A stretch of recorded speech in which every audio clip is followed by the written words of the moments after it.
ആളും ആരവവും ഒഴിഞ്ഞ ഇടുക്കി ജില്ലയിലെ മൈതാനങ്ങളിൽ വീണ്ടും ആർപ്പുവിളികൾ ഉയരുന്നു. ഇടുക്കിയുടെ ആവേശമായ വോളിബോൾ മത്സരങ്ങൾ വീണ്ടും മൈതാനങ്ങൾ അടക്കി വാഴുകയാണ്. തീപാറുന്ന മത്സരങ്ങളുടെ ആവേശത്തിലാണ് മലയോര ജനത.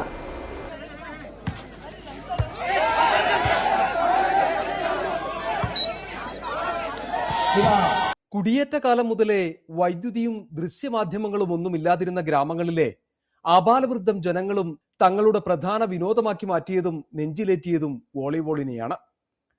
മലപ്പുറത്ത് കാൽപന്ത് കളി എങ്ങനെയാണോ അതുപോലെ തന്നെ ഇടുക്കിയുടെ രക്തത്തിൽ അലിഞ്ഞതാണ് വോളിബോളും.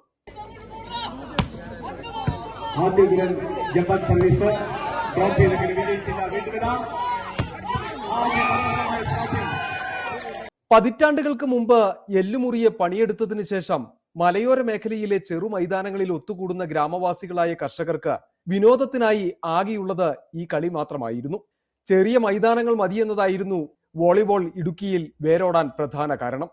കുടിയേറ്റ കാലം മുതൽ ഇവിടുത്തെ കർഷകർക്ക് ഏറ്റവും അവരുടെ വിനോദത്തിനും കായിക വിനോദത്തിനുമെല്ലാമായി നടത്തിപ്പോകുന്ന വോളിബോൾ ടൂർണമെന്റ്. ആ ടൂർണമെന്റ് ഈ തവണ പൂപ്പാറയിൽ നടക്കുമ്പോൾ അടുത്ത സംസ്ഥാനങ്ങളിൽ നിന്ന് പോലും ആളുകൾ എത്തിച്ചേർന്നിരിക്കുകയാണ്. ഇന്നിവിടെ ഏറ്റുമുട്ടുന്ന ഒന്ന് തമിഴ്നാടിന്റെ ടീമും ഒന്ന് ഹൊസൂർ ടീം, അതായത് കർണാടക ടീം കൂടിയാണ് ഇവിടെ ഏറ്റുമുട്ടുന്നത്. അതിശക്തമായ മത്സരം തന്നെയാണ് ഇവിടെ നടക്കുന്നത്.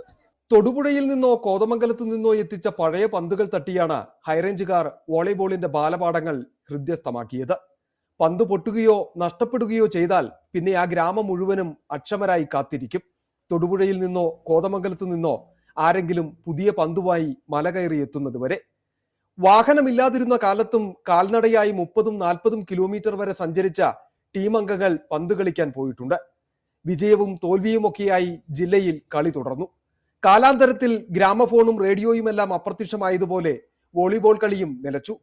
മലയോര മേഖലയിലെ മൈതാനങ്ങൾ ക്രിക്കറ്റിനും ഫുട്ബോളിനും വഴിമാറുകയും ചെയ്തു. ഇപ്പോൾ ഹൈറേഞ്ചിലെ ആർട്സ് ആൻഡ് സ്പോർട്സ് ക്ലബ്ബുകളാണ് 2 പതിറ്റാണ്ട് കാലത്തിന് ശേഷം വോളിബോളിനെ തട്ടിയുരുട്ടി വീണ്ടും കളിക്കളത്തിലെത്തിച്ചത്.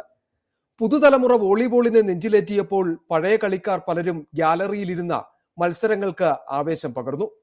ആദ്യകാല കളിക്കാർ പലരും ഇന്ന് ജീവിച്ചിരിക്കുന്നില്ലെങ്കിലും പഴയ തലമുറയോടുള്ള ആദര സൂചകമായാണ് വോളിബോൾ ഹൈറേഞ്ചിന്റെ മൈതാനങ്ങളിൽ സജീവമാകുന്നത്.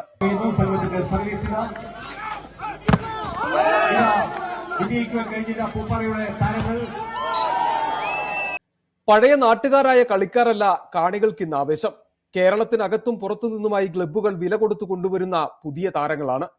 കനത്ത സമ്മാന തുകയേക്കാൾ ഗ്രാമങ്ങളുടെ ആഹ്ലാദവും ആവേശവുമാണ് ഇവരെ വീണ്ടും വീണ്ടും മല കയറി വോളിബോൾ കളിക്കാൻ പ്രേരിപ്പിക്കുന്നത്.